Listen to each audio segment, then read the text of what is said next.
Welcome to Alaska Weather, a production of Alaska Public Media and the National Weather Service, Alaska Region.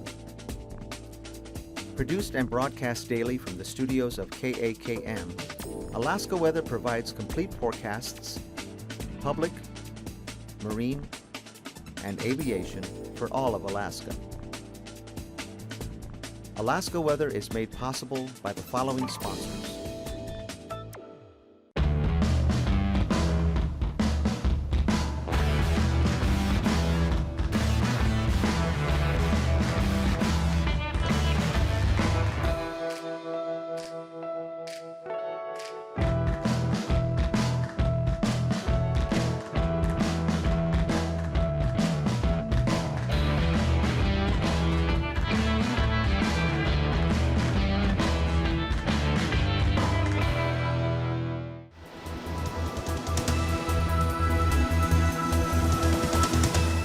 The National Weather Service.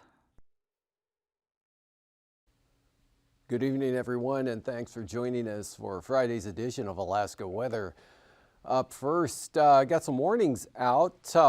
Blizzard warning here for the western Arctic coast for tonight, and actually that's south of Point Lay, looking for winds to gust upwards of 65 miles an hour there or continue that tonight. And that'll result in zero visibilities and blowing snow. And then there's a winter storm warning out for the Bering Strait coast. That's also out for tonight. South winds gusting to 60 miles an hour, and that'll create the same sort of conditions, visibilities reduced to near zero in the blowing snow. Down to the south, high wind warnings remain out for tonight for the northeast Prince William Sound, Valdez area. And then east of there, out into tomorrow, over toward Yakutat Bay, for those winds of 60 to 80 miles an hour, or gusts even above 80 miles per hour. And also the greater Juneau area remains in a high wind warning through the weekend for 68 mile per hour wind gusts continuing there. Satellite imagery yesterday showed westerly flow here, the system moving in across the northwest interior, and then one here dropping in to the southeast coast. A lot of clear skies here, Kodiak Island up into south central Alaska. A few clouds that sit in the valley, more clearing back out here to the west. And way out west, those systems continuing to generate down to the south there and track northward into the Russian Far East. On the chart today, that one front did push eastward here with some gale force winds and rain, warmer temperatures, south to north flow with that. And winds are on the increase there, even over Adak and Atka, but precipitation non-existent in those two locations. West of the area, cloudy skies over the Pribilos with light southerly winds and some sunshine from Unalaska. Up along the Alaska Peninsula over to Kodiak Island, some variable clouds here along the coast, mostly offshore there, but a whole lot of high stuff coming into the interior. In fact, one band moving across the upper Yukon Valley, but that's in the 15 to 20,000 foot elevation range there. And then that trough swinging by the Arctic coast produced pretty strong winds today, such as Point Hope getting gusts to about 35 miles per hour, as was Kivalina. But Cape Lisburne had a gust to 82 miles per hour. And windy conditions with blowing snow, again, all the way up to Point Lay, and then less of that on the east side there, more of an offshore flow. Southerly winds, so conditions were much better. Winds are also a lot lighter.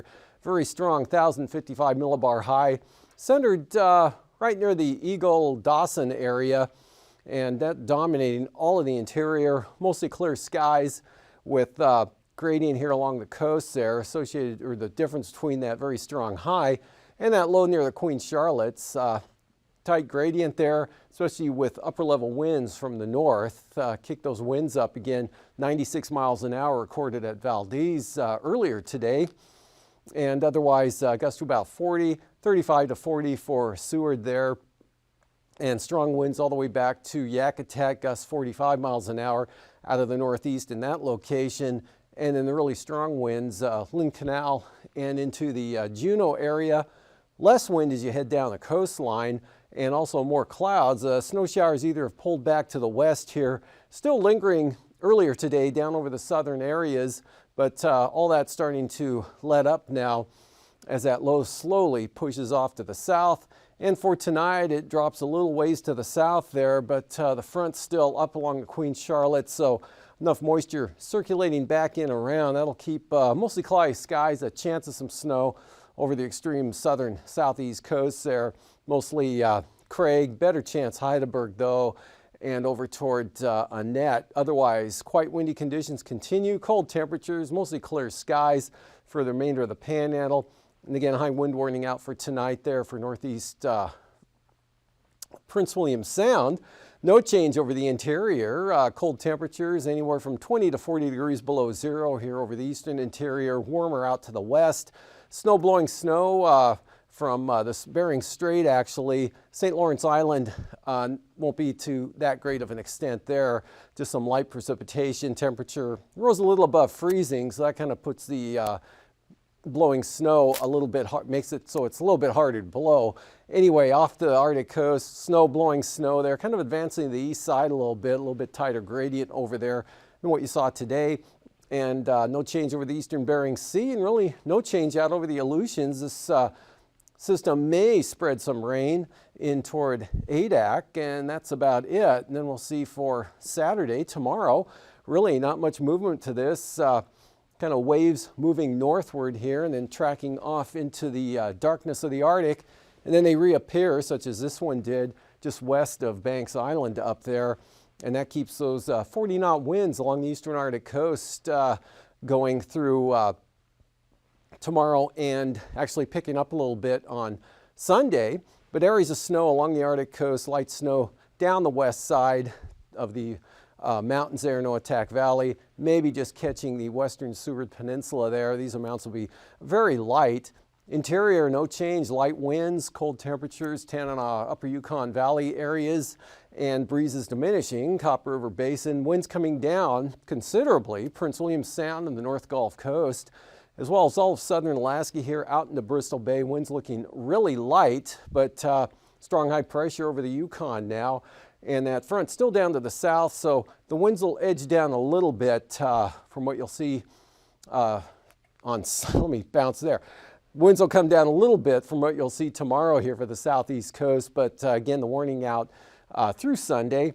And now this system far enough to the south now that looks like clear skies all the way down to Dixon Entrance, and pretty windy conditions as well, even down to Clarence Strait. Otherwise, light wind day, Kodiak Island, nice conditions, good VFR. Bristol Bay, mostly clear skies, light northeast winds along the coast, so that's going to keep clouds mostly out to the west, and probably even VFR for the Pribilofs on Sunday. Down to the eastern Aleutians. This front really weakening out here, just narrowing down almost right on top of Atka Island by Sunday afternoon. Periods of light rain with that, but less in the way of wind. Showers moving into Shemya, and southwest flow keeping clouds and some flurries going along the Arctic coast up here. Winds much lighter now, and that moving excuse me, moving eastward a little bit there with that front will keep Kaktovik, Barter Island in the snow and fog chance. Temperatures across the Panhandle today, mid-20s this afternoon to lower 30s, but over at Annette up to 38 degrees. Otherwise, Sitka had 31, 27 Juneau, 24 at Skagway, and mid to upper 20s for the North Gulf Coast. Inland Little, Valdez at 21, 24 Seward, and also at Homer, 33 Kodiak, and mid-teens there for the Copper River Basin areas, but Gunsight at 0, -9 Northway, 17 below up at Fairbanks, and McGrath at -7. Koyukuk Valley, Bettles, 20 below 0, -22 at Fort Yukon, same thing at Eagle, and the North Slope, -12 Umiat Airfield, but big contrast in the temperatures here, below 0 on the eastern Arctic coast, mid-20s there on the west side.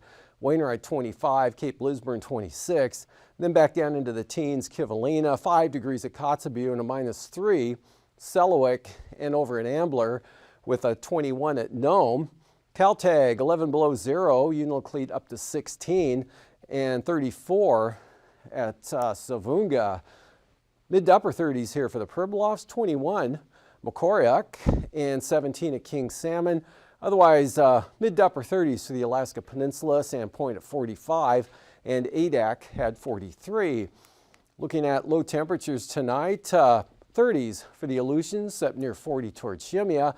32 both for St. Paul and St. Lawrence Island. Coldest temperatures, northeast interior, actually from the eastern Tanana Valley areas along the Alaska Range, North Waitok, down to 40 below, and that extends up into the Yukon Flats, lows 35 to 40 below there, and the milder conditions up along the western Arctic coast, and single numbers right out to the southwest coast there, teens for the Seward Peninsula, and 20s, lower 30s for the Alaska Peninsula, with quite a range here in the Panhandle from near 10 or so down to the lower to mid 20s to the south. And for the highs tomorrow, mid to upper 20s, central western Arctic coast, near 20 on the east side, 15 to 25 below for the highs over the eastern interior, and staying well below zero even into the western Tanana Koyukuk Valley areas, warming considerably out toward the coast, mid 20s there for Nome, mid 30s St. Lawrence Island, upper 30s the Pribilofs, and a pretty chilly day, especially the northern Panhandle with all the wind, mid to upper teens there to mid 20s down to the south.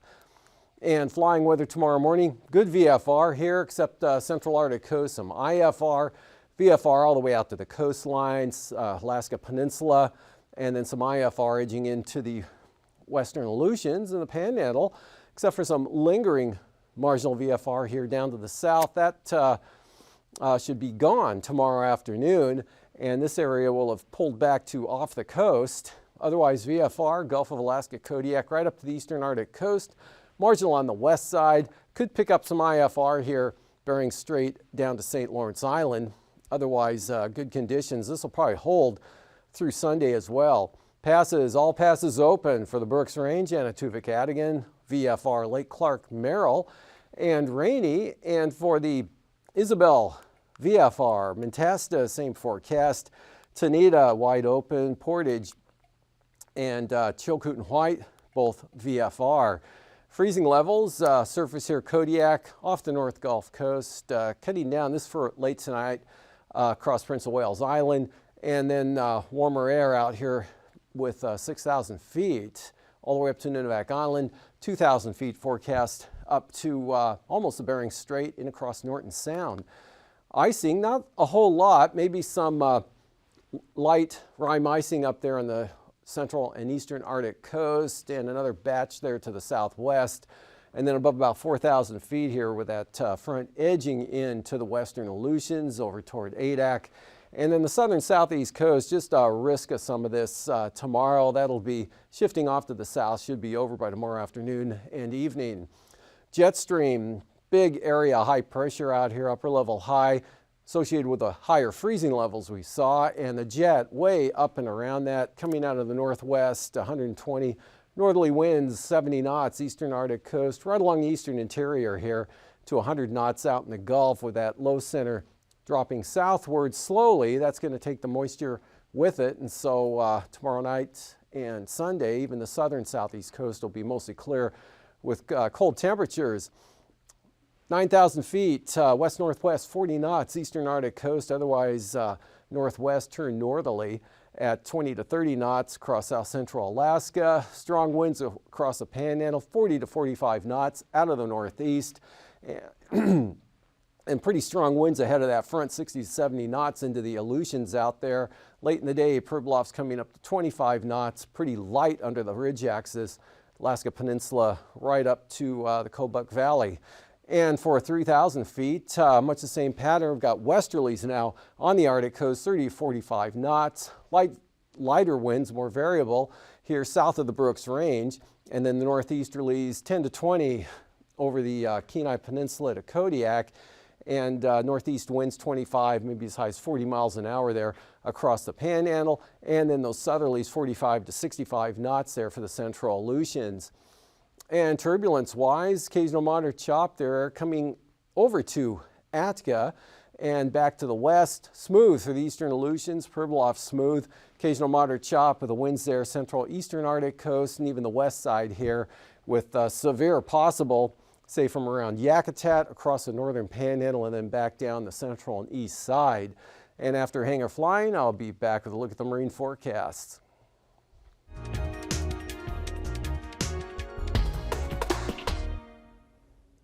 Good evening. I'm Harry Keeling on behalf of the Alaskan Aviation Safety Foundation and Alaska Public Media. Welcome to Hangar Flying. The last couple of times we've had Tim Veenstra on. Tim is a pilot, mechanic, and entrepreneur. He's got some great stories. We talked about some of his early work, truly pioneering work with drones out in the Pacific for chasing ghost nets. We talked about one of his latest projects, optionally piloted aircraft. But he's got some other stories I want to talk about tonight on a manned aircraft flying. Tim, welcome back. Thank you, Harry. So you have flown, let me think, 100 and how many aircraft? Oh, I don't know about that many aircraft, but I've flown a few, yeah. Including the C-133. That's one that most people don't recognize, and I usually tell them, think of a C-130, which everyone recognizes, but it's about twice as long. You can get two full-size school buses up inside of it. So I can remember, and I can't remember how many years ago, but there were a couple parked out at International Airport. Northern Air Cargo had a couple for a while that they were operating, and then after a while, there was just one that was operating after that, and it was a public use only aircraft. So the guy that had the hangar next to me, a good friend of mine, Ski, he was the engineer on it, and I just happened to be in the right place at the right time, and they needed a monkey for the right seat. So, so he got 100 hours. That's pretty spectacular. You've got some pretty interesting stories about aircraft retrieval. You want to share some of them? Operated a Huey helicopter for a while, about 7 years, and we had a lot of fun. Well, yeah, I guess it was fun for us, not so much fun for our customers, but a lot of aircraft that were down, wrecked throughout the whole state that we would have the opportunity to go out and recover and retrieve and bring back. So that was twin engine? No, the Huey's a single engine, Cessna, or a Huey Bell 205. So it was a surplus, military surplus aircraft? It was, actually was in Vietnam for a while. It had its history back there. Did you fly that public use? No, that was a restricted category. We did fire work with it as well for the state. So talk about, tell our audience about the story you told me about how your young son actually spotted a vintage aircraft in the tundra. This was, I had the opportunity to have a database of all the aircraft that were downed in Alaska from World War II back into the 1980s. And after Pearl Harbor was attacked, there was, I'm not a historian, but this is the way I understood it. We had up here roughly 12 P-36s, which was the predecessor to the P-40, and then maybe half a dozen B-18 bombers. And I understood that they immediately went on almost around-the-clock surveillance, flying around, and most of them had crashed shortly after Pearl Harbor, about 75 years ago to date. One of them, according to the database, was off the Little Susitna River. The second slew up, and I decided to take my son. We jumped in my Enstrom helicopter and went down there. And I told him, I said, look, you know, this is what you're going to be looking for. Now, he was young, and I assumed that he'll never see it. But Dad, he's going to be the one to find it, of course. I flew up and down this slough a few times. When we first got in there, Mitchell had looked down and said, Dad, I think I see it. And I was like, sure, son, yep, sure. We'll come back there and look later. Well, he was right. And we eventually went back to where he had first seen it. We landed, and it was the remains of the P-36. Firewall was still visible, but most of it had sunk down into the tundra. Up on the ridge, there were pieces remaining.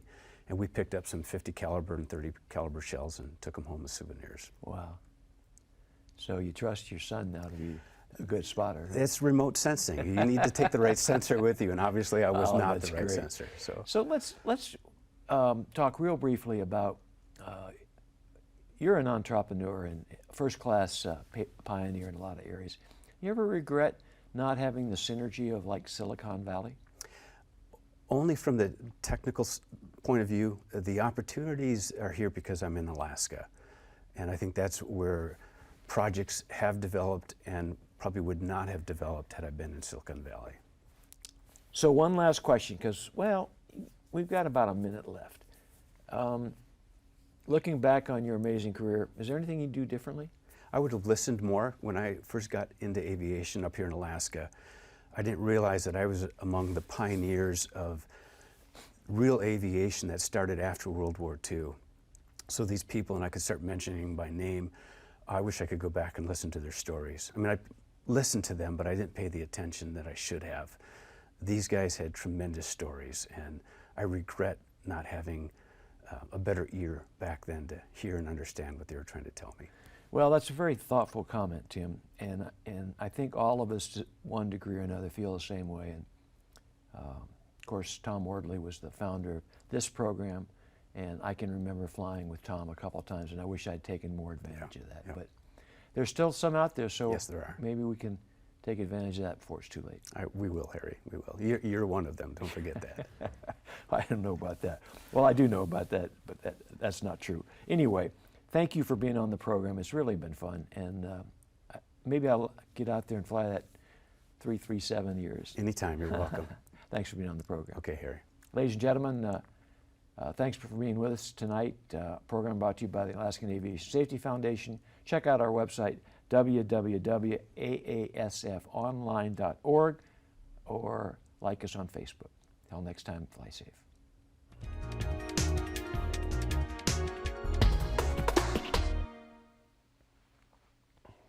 Welcome back. Sea ice analysis still showing open water there through the Bering Strait.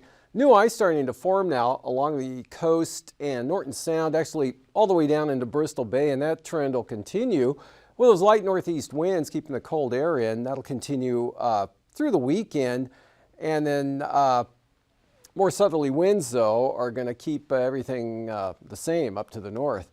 And then for the northeast winds here, 45 to 50 knots with freezing spray, heavy freezing spray. Storm warnings continue there actually through the weekend for Lynn Canal, 45 knots, Stevens Passage, northeast gales for Clarence Strait, all of the south coast here, northeast 35 knots with 13-foot seas. And then for Sunday, edge it down to about 50 knots for northern Lynn Canal, but really not much difference. Heavy freezing spray. North 45 there, Stevens Passage. Northeast 30 for Clarence Strait. Hold on to the gales on the south coast at 35 knots. North coast now, winds coming down to 40 knots out of the northeast. And for Prince William Sound, tomorrow winds diminishing to 20 knots throughout the day with seas coming down to 4 feet. Still higher gusts coming through the Copper River Delta, and north 25 for the North Gulf Coast, 20 knots for the west side, and the Barren Islands down the east side of Kodiak Island, northerlies at 25, 11 to 12 foot seas there. Then we've got 30 knot winds, Shelikof Strait, Kamishak Bay, small craft advisory south of the Forelands and Cook Inlet, but just 15 knots for the north. And then for Sunday, no change up here. A little bit lighter yet, still trending down there for Prince William Sound. Definitely for the North Gulf Coast with 15-knot northerlies, the entire stretch there with 5-foot seas. Barren Islands, Kodiak, north at 20, 15 to 20-knot northerlies, Shelikof Strait, right up into southern Cook Inlet. And for Bristol Bay tomorrow, northeast 15, pick up to 20 knots here, all the way down to Cape Sarachev. And we've got northerly winds, 20 knots, picking up to 25 knots from Castle Cape to Sitkinak. And for Sunday, northeast 15, Bristol Bay, easterlies 15 to 20 for the Alaska Peninsula. Pretty light winds now from Castle Cape to Sitkinak. For the Fox Islands tomorrow, southeast winds 25, maybe 35 knots. Looks like that'll be west of Nikiski, though. Southeast storms here, Adak and Atka, 50 knots, southeast 45, all the way out to Shemya. Then for Sunday, another front approaches here, another system actually, to the west, so south 30 from Kiska Island to Shemya, weak ridging behind that front, so west 20 west of Adak. Gales for Adak and Atka now. Small craft advisories become just southeast 20 for the Fox Islands. And for the southwest coast, south of Nunivak Island, lightening up, east 15, southeast 20 there from Nunivak Island northward, and then small craft advisories for St. Lawrence Island and the northern Bering Sea, and these southeast winds at about 20 for the Pribilofs. On Sunday, kick it up to 25 knots there, seas building to 10 feet. We've got gales now here for St. Matthew Island, but those gales are going to be west of the island for sure, and east 20 knots north side of Nunivak Island, small craft advisories for St. Lawrence Island. Arctic coast tomorrow, east side, or central on the east coast, westerlies 30 to as high as 40 knots, southwest 30, southerly 30, dropping back to about 25 there from Wales to Cape Thompson. And then that drops a little bit more on Sunday, 20 knots, and then we've got southwest 25 knots, and then coming down to 20 knots here for the central coast, now out of the southwest, and then winds diminishing even on the east side there, but keep the brisk wind advisory going. And for tonight, you can see a lot of lines on the chart here, so high wind warning continues for the Juneau area through the weekend. Just a risk of some flurries still down to the south, otherwise high wind warning out for tonight, Valdez, and all of the North Gulf Coast over to Yakutat Bay for those strong winds to continue. Cold temperatures 25 to 40 below zero, especially over the eastern interior from the Alaska Range up to the southern Brooks Range. Snow and blowing snow for tonight, winter storm warning in the western Arctic coast. Begins to improve tomorrow. Windiest conditions now on the east side. Strong winds, mostly clear skies for the Panhandle, no change in the interior. Eastward bound front there coming in toward Adak with some rain tomorrow afternoon, and the storm force winds as well right through here. And then less wind for the eastern Aleutians. Really nice conditions, Kodiak, Bristol Bay, even up the west coast here. Chance of some light snow there in the northwest. And then for Sunday, less of that, but just flurries now along the Arctic coast, much lighter winds. These forecasts are to be used for planning purposes only. Call 1-800-WX-BRIEF for a formal pre-flight briefing. Always file a flight plan before you go flying. The U.S. Coast Guard Auxiliary urges you to leave a float plan with a friend or the harbor master before you go boating. Alaska Weather is made possible by the following sponsors.